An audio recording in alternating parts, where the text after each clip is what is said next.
నాన్న నీ గుండె పైన నడక నేర్చుకున్నానని, నీ చూపుడు వేలితో లోకాన్నే చూశానని, నాన్నను పూజిస్తే ఆది దేవుని కది అందునని, అమ్మకు బ్రహ్మకు మధ్యన నాన్నే ఒక నిచ్చెనని తెలియనైతి తండ్రి, ఎరుగనైతి నాన్న.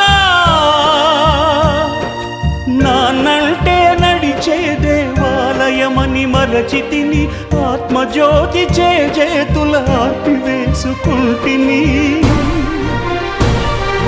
మరచిపోయి కూడా నన్ను మన్నించొద్దమ్మా, కలనైనా నన్ను కరుణియొద్దు.